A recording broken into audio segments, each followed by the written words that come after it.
আরে বাহ, আজকের আবহাওয়াটা হেবি সুন্দর তো। একদম মদ মাংস টানার পক্ষে পুরো উপযুক্ত। তা যা বলেছো দাদা। আর এই জায়গাটা তুমি দারুণ দেখেছো। এখানে কেউ আমাদের বাধা দেওয়ার মতো নেই। আমরা যা খুশি তাই করতে পারি আর যতক্ষণ খুশি থাকতে পারি। গ্রামের এক পাশে হওয়ায় এই ঘরটায় বিশেষ কেউ আসে না। লোকে বলে নাকি বাড়ির পাশে ওই অত বড় নিম গাছটা দাঁড়িয়ে আছে না, ওটা একটা নাকি প্রেতের গাছ। ধ্যাৎ, তুই কি সেসব কথা বিশ্বাস করো নাকি দাদা? তোর মাথা খারাপ হয়ে গেছে নাকি?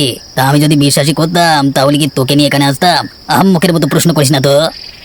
খুব ফুলে গেছে দাদা, খুব ফুলে গেছে।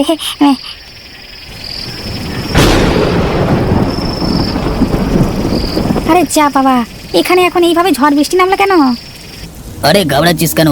এখানে তো একতলা এত সুন্দর বাড়িটা রয়েছে। হ্যাঁ, ঝড় বৃষ্টি না থামলে এখানে রাতটা কাটিয়ে দেবো। দাদা চিন্তা করিস না। আরে আরে আপনি কে? এখানে কি হচ্ছে? না ওরে বাবা, ওরে বাবা, এসি ভূত নাকি রে বাবা? না দাদা, আমি ভূত নই, আমি কামিনী। দেখুন না, স্কুল থেকে ফিরছি, এমন সময় ঝড় বৃষ্টি নেমে কি অবস্থা করলো। আজকে ফিরতে অনেকটা দেরি হয়ে গেল, কি বিপদে পড়লাম আমি। ওস্তাদ, এই সেই স্কুলের কামিনী ম্যাডাম, যার উপর আমাদের নজর ছিল। সেটাই তো দেখছি রে, যে মেঘনা চাইতে জল। তাহলে কি আজকে রাতে? আপনারা আমাকে দেখে ওরকম ফিসফিস করে কি কথা বলছেন? দেখুন, আপনাদের যদি কোনো খারাপ মতলব থেকে থাকে তাহলে সাবধান। না না, আমাদের কোনো খারাপ মতলব নেই। তাও এই পরিবেশে আমরা এখানে দুজন ছিলাম, আপনি যখন এসে গেলেন তখন যদি একটু আপনারা কি বলতে চাইছেন? দেখুন, আমার উপর দয়া করুন, আমি বিপদে পড়ে এখানে এসেছি। আমি তো আপনাদের বোনের মতো। বোন? করে জন্টু, ওকে একটু চেপে ধরতো দেখি। এই রে ওস্তাদ, ও যে চিৎকার শুরু করেছে। এখন যদি কেউ চিৎকার শুনতে পেয়ে ছুটে আসে। আমি এক্ষুনি ওর চিৎকার সারা জীবনের মতো বন্ধ করে দিচ্ছি।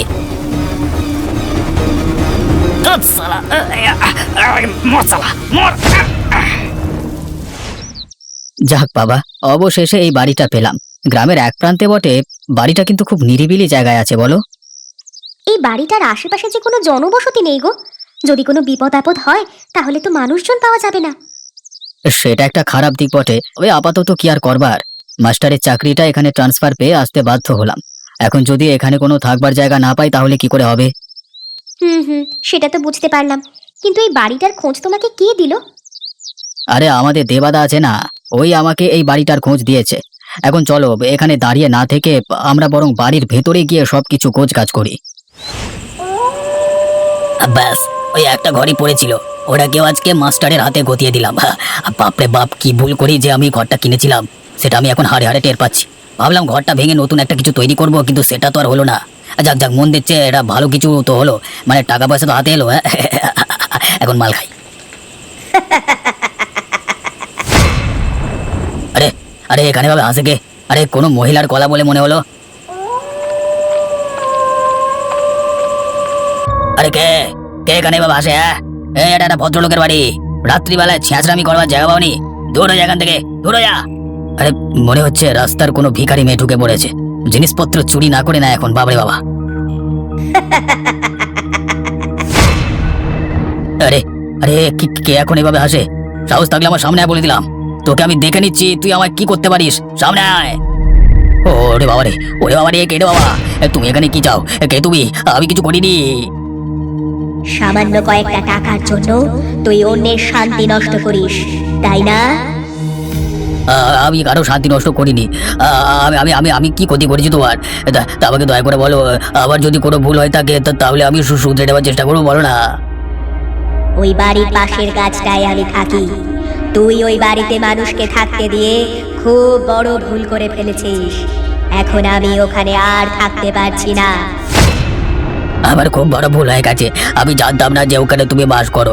আমি আমি ওদেরকে এক্ষুনি ওখান থেকে বার করে নিয়ে চলে আসবো। তার আর কোনো দরকার নেই, আমি নিজের হাতে সকলকে শেষ করব। প্রথমে তোকে দিয়েই শুরু করি।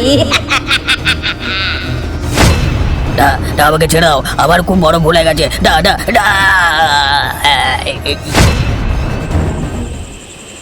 কি গো, তোমাকে ওরকম লাগছে কেন? নতুন স্কুল কি আজকে ভালো লাগেনি? না গিন্নি, সেটা নয়। নতুন স্কুল খুবই ভালো। তাহলে তোমাকে ওরকম চিন্তিত লাগছে কেন বলো তো? কিছু কি হয়েছে নাকি? হয়েছে। গত রাতে দেবাদা তার ঘরে মারা গেছে। মারা গেছে? কিন্তু কিভাবে? যতদূর শুনলাম কেউ বা কারা নাকি তাকে খুন করেছে। মাথাটাকে একেবারে মুচড়ে পেছনের দিকে করে দিয়েছে, চারিদিকে রক্তের ছড়াছড়ি। সত্যি আমার খুব খারাপ লাগছে গো। কিন্তু ওনার এই অবস্থা করলো কে? ওনার এই ব্যবসায় কি কোনো শত্রু ছিল? মানুষের তো আর শত্রুর অভাব থাকে না। এখন কি করে জানবো বলো দেখি। আমার কানে খবরটা এসে পৌঁছাতে আমার খুব খারাপ লাগলো। অনেক কষ্ট করে দেবাদা আমাদের জন্য এই বাড়িটা খুঁজে দিয়েছিল। দুঃখ পেয়ে আর কি হবে বলো? আমরা যদি ওখানে থাকতাম তাহলে একবার দেখে আসতাম, কিন্তু এখন তো আর কোনো উপায় নেই, রাতও হয়ে গেছে। হ্যাঁ কিন্নি, কি আর করবার, ভাগ্যে যা লেখা আছে সেটাই হবে, তার বাইরে তো কোনো কিছুই হবে না। আচ্ছা, আমি বরং খাবার নিয়ে আসছি, তুমি খেয়ে নাও কেমন? না কিন্নি, খাবার আনবার কোনো প্রয়োজন নেই, মনটা ভালো নেই গো, খাবার আর খাবো না।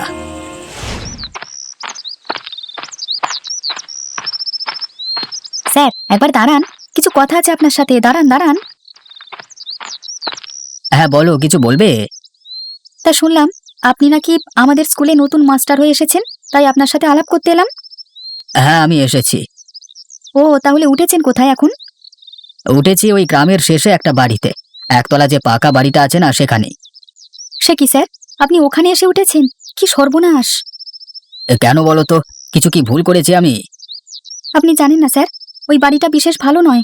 ওই বাড়ির পাশে যে গাছটা আছে না, সেখানে প্রেতের বাস। কি আবোল তাবোল বলছো তুমি? তুমি কি আমাকে এসব কথা বলতে দাঁড় করালে নাকি? না স্যার, আমি সত্যি বলছি। গ্রামের বিশেষ কেউ জানে না, কিন্তু আমি আপনাকে আগে থেকেই সাবধান করে দিচ্ছি। কেন, তোমার সঙ্গে কি কিছু অঘটন ঘটেছে? হ্যাঁ স্যার, 1 মাস আগের ঘটনা। আমি একবার ওই পথ দিয়ে আসছিলাম না, তখন রাত নেমে এসেছিল। আমি সাইকেল চালিয়ে ওই বাড়ির পাশ দিয়ে আসছি, এমন সময় মনে হলো আমাকে যেন কেউ পেছন থেকে ধাক্কা মেরে ফেলে দিল। আমি ঘুরে তাকিয়ে দেখি একটা কালো ছায়ামূর্তি দাঁড়িয়ে আছে ওই গাছের নিচে। কে কে এইভাবে আমাকে ধাক্কা মারলে? রাত্রিবেলা খেয়ে দেয়ে কাজ নেই নাকি? একটা পথ চলতি মানুষকে এভাবে বিরক্ত করতে ভালো লাগে? সাহস থাকলে সামনে এসো, তোমার মুখখানে একবার দেখি। মুখ দেখবি বলছিস? তবে এই নে, দেখ। তারপর আমি যে কিভাবে ওই বিপদের মধ্য থেকে সাইকেল নিয়ে বের হয়ে আসি সেটা আমিই জানি। তাই আপনাদের অনুরোধ করছি, আপনারা যত তাড়াতাড়ি পারেন ওখান থেকে বেরিয়ে আসুন। জায়গাটা মোটেই ভালো নয়। ঠিক আছে, আমি তোমার কথাটা ভেবে দেখব। এখন আমার স্কুলের দেরি হয়ে যাচ্ছে, আমি চললাম। কি গো, কত রাত হলো, তুমি কি শোবে না নাকি? হ্যাঁ গো, এবার শুতে হবে। আসলে বইটা পড়তে পড়তে আর খেয়াল নেই যে রাত হয়ে গেছে। আচ্ছা, আমি হাত মুখটা একটু জল দিয়ে আসি কেমন? আরে আরে, ওই গাছের নিচে কে একজন দাঁড়িয়ে আছে বলে মনে হচ্ছে। এই রাতে এত অন্ধকারে কে হতে পারে? একবার একটু এদিকে শুনবেন, আমি খুব বিপদে পড়ে এখানে এসেছি। আরে এত রাতে একজন মহিলা এখানে কি করছে? কিন্তু আমার কি এখন যাওয়া ঠিক হবে? দয়া করে একটু আসুন না, আমি সত্যিই ভীষণ বিপদে পড়েছি। না না, একবার গিয়েই দেখি, মহিলাটি যদি সত্যি কোনো বিপদে পড়ে থাকে। হ্যাঁ বলুন, কি বলবেন? দেখুন না, রাস্তা দিয়ে আসছিলাম আমি আর আমার স্বামী, এমন সময় আমার স্বামী অজ্ঞান হয়ে রাস্তার উপর পড়ে গেছে। আপনি দয়া করে একটু আমার সঙ্গে আসুন না, তাহলে আমার খুব উপকার হয়। আরে সে কি, তাহলে তো আপনারা রাত্রিবেলায় খুবই অসুবিধার মধ্যে পড়ে গেছেন। হ্যাঁ দেখুন না, খুব বিপদে পড়ে গেছি। আপনি একবার চলুন আমার সাথে, তাহলে আমার খুব উপকার হয়। হ্যাঁ হ্যাঁ, এই অবস্থায় তো আপনাকে একা ছাড়া যায় না। আপনি চলুন, আমি যাচ্ছি আপনার সাথে। আরে বাপরে বাপ, আরে আপনি এত জোরে হাঁটছেন কেন? আমি তো আপনাকে দেখতে পাচ্ছি না, আপনি একটু আস্তে হাঁটুন। এই অন্ধকারের মধ্যে পথ দেখতে পাচ্ছেন কিভাবে? আসলে পথটা আমার চেনা, আর তার উপর বিপদে পড়েছি, তাই আমি জোরে জোরে হেঁটে যাচ্ছি। কিন্তু আমরা তো অনেকটা হেঁটে এলাম, আপনার স্বামী কোথায় অজ্ঞান হয়ে পড়ে আছে? একটুখানি আগে। আরে আপনি কি রাত্রিবেলায় আমার সাথে মশকরা করছেন? আরেকটু বলে কতটা নিয়ে এলেন? ধর, আমি বাড়ি চললাম। আপনার সাথে এসে আমার ভুল হয়েছে। একে আমার জায়গাটা চেনা জানা নয়, তার উপর তোকে তো ফিরে যেতে দেব বলে এখানে টেনে আনিনি, আমি তোকে আজকে এখানে শেষ করে ফেলবো। কি আপনি কে? আমি আমি আমি চোখের সামনে কাকে দেখছি? তোরা ওই জায়গায় বসবাস করে আমার অনেক ক্ষতি করে দিয়েছিস। বাড়ির পাশের ওই গাছে আমি ভালোভাবে থাকতে পারছি না, শুধুমাত্র তোদের জন্য আমার শান্তি নষ্ট হয়েছে। ওরে বাবারে, আমার ভুল হয়ে গেছে, আমাকে দয়া করে ছেড়ে দিন। আমি কথা দিচ্ছি, আমরা আগামীকালই আপনার জায়গা খালি করে দিয়ে চলে যাব, কিন্তু দয়া করে আমাকে মারবেন না। মরতে তো তোকে হবেই।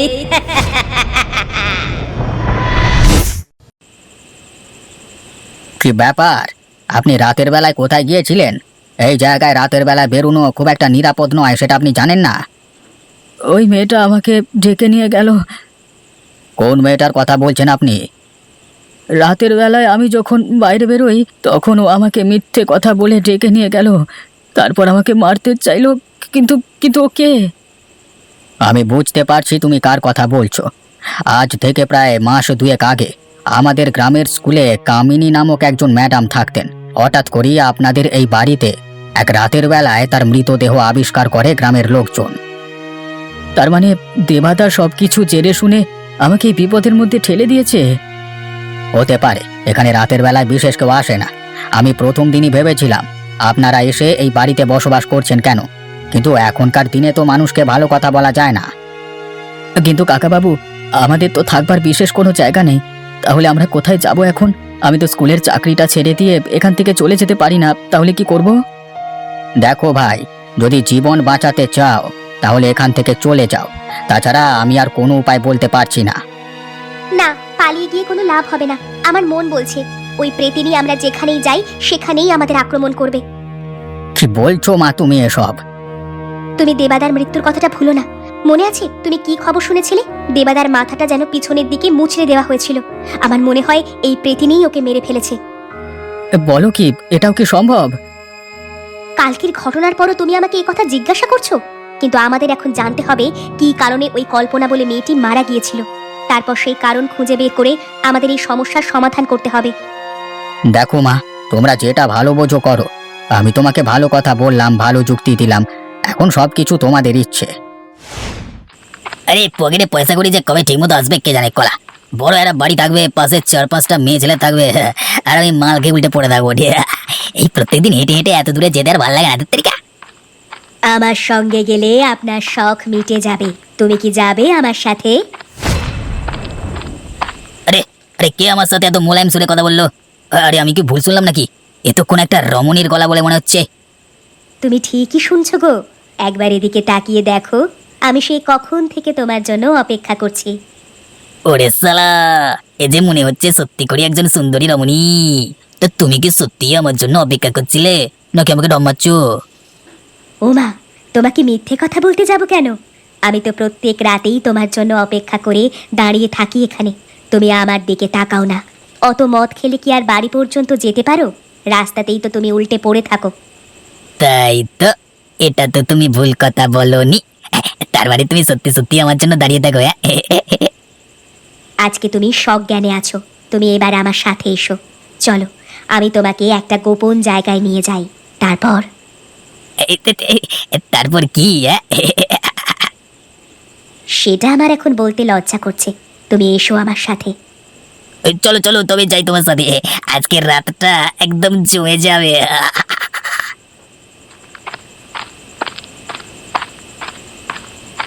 শোনো না, আমি না বেশি হাঁটতে পারছি না। পেটে অনেকটা মাল পড়েছে তো, তাই জন্য। আর বেশি দূরে যেতে হবে না।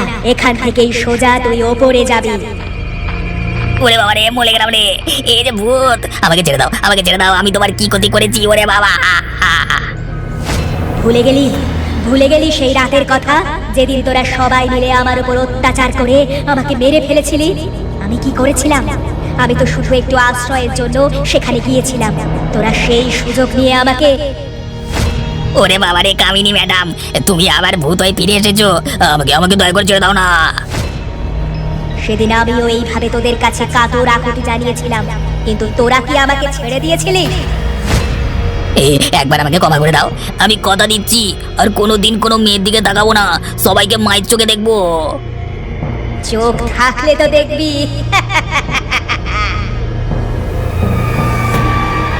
মরে গেলাম, আমার চোখ উপড়ে নিল। আমাকে কেউ বাঁচাও, বাঁচাও। গিন্নি, আমাদের এই কাজটা করা কি ঠিক হচ্ছে?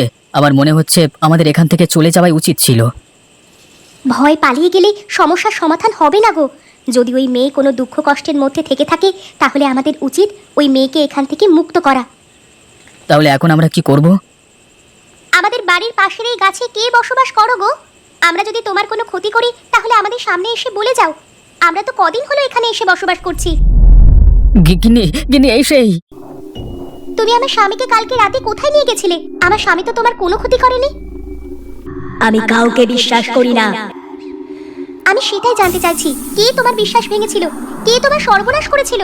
আমি তো শুনেছি তুমি একজন শিক্ষিকা ছিলে, আমার স্বামীও তো শিক্ষক, তাহলে ওনার প্রতি তোমার এত আক্রোশ কিসের? ওনার প্রতি আমার কোনো আক্রোশ নেই। যদি আক্রোশ থাকতো তাহলে তোমার স্বামী বেঁচে থাকতো না। গতকাল আমি ওকে দেখা দিয়েছি এটা জানান দেবার জন্য যে আমি তোমাদের বাড়ির পাশের এই গাছেই থাকি। বেশ, সেটা তো আমরা জানতে পেরেছি। এখন আমরা জানতে চাই, কে তোমার এই সর্বনাশ করেছিল? সেদিন ঝড় বৃষ্টির রাত ছিল। মন্টু আর ঝন্টু দুজন মিলে এই বাড়ির দাওয়ায় বসে নেশা করছিল। আমার স্কুলের কাজ মিটিয়ে ফিরতে অনেকটা রাত হয়ে গেছিল, তাই রাতে বিপদে পড়ে এখানে আশ্রয় নিতে এলে পরে ওরা আমাকে একা পেয়ে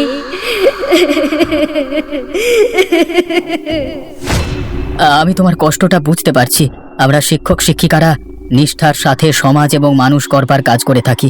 এখন সেই সমাজের কিছু কুলাঙ্গার মানুষ যদি আমাদের উপর অকারণবশত আক্রমণ করে, তাহলে সত্যি নিজেকে ভীষণ ছোট মনে হয়। আপনি সঠিক কথা বলেছেন। আপনি একজন আদর্শ শিক্ষক। গতকালকের ঘটনার জন্য আপনি আমাকে ক্ষমা করে দেবেন। ক্ষমা চাওয়ার কোনো প্রশ্নই ওঠে না। শুধু একটা কথা জিজ্ঞাসা করতে চাই, সেই কুলাঙ্গার লোক দুটোকে পাবো কোথায়? ওদের আমি নিজের হাতে শাস্তি দিতে চাই। ওদের দুজনকার একজনকে আমি আজকে রাতেই মেরে ফেলেছি, বাকি রয়েছে আর একজন। বেশ, তাকে ধরে এনে পুলিশের হাতে দেব। পুলিশ ওদের কিছুই করবে না। ওদের চরম শাস্তি পেতে হবে আমার হাতে। আমি তবে এখন চললাম। আর হ্যাঁ, আপনারা এখানে স্বচ্ছন্দে থাকতে পারেন। কেউ আপনাদের কোনো ক্ষতি করবার চেষ্টা করলে আমি তাদের আস্ত রাখবো না। আরে ঝন্টু মালটা কোথায় যে গেল কে জানে।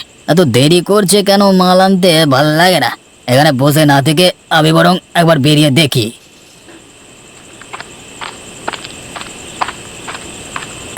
কে তুমি? কি চাই এখানে? ওরে বাবারে, তোমার কি বিভৎস রূপ, আমি যে চোখে দেখতে পাচ্ছি না। এরই মধ্যে ভুলে গেলি? একদিন এই রূপেই তো পাগল হয়ে আমাকে মেরে ফেলেছিলিস তোরা। ওরে কামিনী, তুই আবার ফিরে এসেছিস। কি চাস আমার কাছে, কি চাস? তোকে মেরে তোর রক্ত খেতে চাই শয়তান। তোর মতো কুলাঙ্গার এই সমাজে থাকতে পারে না। না কামিনী, তুই ও কাজ করিস না। তুই যা চাস আমি তাই দেব। আমার কাছে চুরির অনেক টাকা আছে। আমারও সবকিছুই চাই না, তবে তোকে আমি শিক্ষিকা হিসাবে একটা শিক্ষা দেব যে মৃত্যুর পর এসব টাকা পয়সার কোনো দাম থাকে না। না না না না,